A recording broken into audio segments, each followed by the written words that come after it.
Salut les amis, alors aujourd'hui je vais vous parler d'une nouvelle règle de YouTube qui vient de sortir.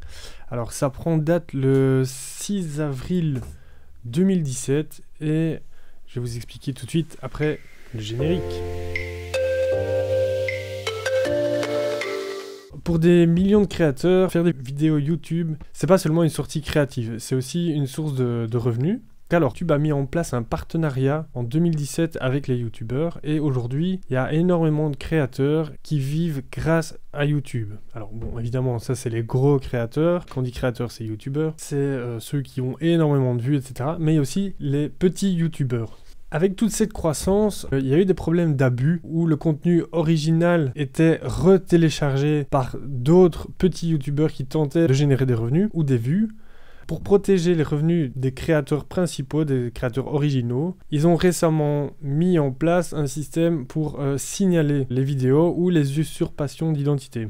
Jusqu'à présent, ils ont réussi à mettre fin à des centaines de milliers de chaînes qui violent la politique de YouTube, celle qu'on accepte en début quand on crée une chaîne. Le problème, c'est que maintenant, c'est pas assez. Donc ils vont prendre une nouvelle mesure pour protéger les créateurs en mettant à jour les seuils requis pour rejoindre les programmes partenaires. À la place d'avoir une vidéo avec 500 vues, on pouvait commencer à monétiser les vidéos, donc ça je crois que c'est quand j'ai commencé. Ils vont changer cette donnée-là. À partir donc du 6 avril 2017, ils vont plus diffuser de publicité sur les vidéos YouTube partenaires jusqu'à ce que la chaîne atteigne 10 000 vues à vie.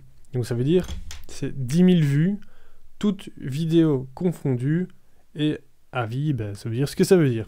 Pourquoi mettre ce nouveau seuil? C'est pour donner suffisamment d'informations à YouTube pour déterminer si la chaîne YouTube qui vient de se lancer est valable. Ça permet aussi de vérifier si la chaîne suit les règles de YouTube, les règles communautaires, les règles politiques de l'annonceur. Alors en gardant un seuil à 10 000 vues, ils vont s'assurer aussi qu'il y aura un impact minimal sur les nouveaux créateurs, sur les créateurs aspirants. Sur tous les revenus gagnés sur les chaînes avec moins de 10 000 vues qu'aujourd'hui, ça ne sera pas impacté. Donc si par exemple vous avez gagné 1,20 € sur une vidéo à, je sais pas, 7 000 vues, mais que c'est la seule que vous avez fait, vous garderez vos 1,20 €. Dans quelques semaines, ils vont également ajouter un processus de révision pour les nouveaux créateurs qui postulent pour être dans le programme de partenariat YouTube. Une fois qu'un créateur aura 10 000 vues à vie sur sa chaîne, ils vont examiner leurs activités par rapport à la politique de YouTube, et si tout se passe bien, ils vont pouvoir commencer à diffuser des publicités sur leur contenu. Tout ça combiné, ça va assurer que les revenus ne concerneront que les créateurs qui suivent les règles de YouTube, qui suivent le jeu, qui jouent le jeu, voilà. Si vous êtes un nouveau créateur qui vient de commencer à créer votre chaîne, il y a aussi ce qui s'appelle la YouTube Creator Academy qui offre énormément de conseils, comment faire votre chaîne, sur la taille des miniatures, sur la bannière, énormément de choses. Et le but, ça va être que la croissance de votre public arrive jusqu'à 10 000 vues et évidemment au-delà. Une fois que vous aurez demandé le partenariat YouTube, vous pourrez vérifier le statut de votre application dans l'onglet Creator Studio, au-dessus à droite en général. Et vous allez dans la section monétisation. Alors, YouTube veut que les créateurs de toute taille trouvent une opportunité sur leur plateforme. Et il croit que ce nouveau processus de demande de partenariat va aider à garantir que les revenus des créateurs continuent de croître et se retrouvent dans de bonnes mains. Ça, c'est la mise en forme. Ce qu'il faut savoir aussi, c'est que YouTube a intérêt à faire ce nouveau système. Alors déjà, pour protéger les droits d'auteur, alors il y a des milliers, des millions de chaînes YouTube. Admettons que grâce à ce système, il ne monétise plus 100 000 chaînes, il pourrait faire des économies. Vous devez atteindre un certain seuil avant de pouvoir réclamer l'argent des publicités. Ce qui veut dire que c'est de l'argent qui dort quelque part, c'est de l'argent que potentiellement YouTube ne peut pas utiliser ou distribuer. C'est de l'argent bloqué. En faisant ça, YouTube économise aussi une certaine somme. À mon avis, ça doit chiffrer en centaines de milliers d'euros. Et peut profiter de cette somme plutôt que devoir la distribuer à des petites personnes.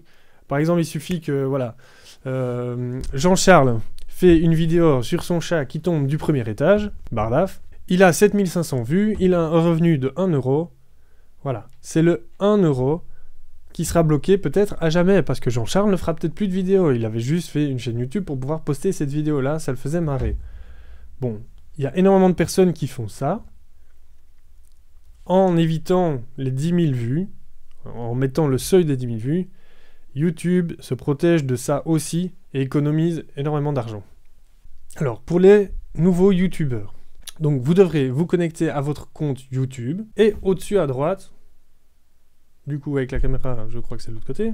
Donc dans l'angle supérieur droit, voilà, on va faire plus simple, il y a un icône, un espèce de petit écrou, Créateur Studio. Vous allez dedans et dans les menus de gauche, vous avez la chaîne, état et fonctionnalités et à ce moment-là, vous allez sur monétisation. Dans état et fonctionnalités, vous allez avoir l'état du compte en matière de droits d'auteur. Donc là, ils vont vérifier, etc. si vous n'avez pas fait de conneries, si vous n'avez pas pris, je sais pas moi, des musiques qui ont des droits d'auteur. Et ils vont regarder aussi par rapport au règlement de la communauté, si vous êtes bien dans les règles. Pensez à mettre un petit pouce énorme si vous avez aimé le contenu. Activez la petite cloche, abonnez-vous et je vous dis à la prochaine.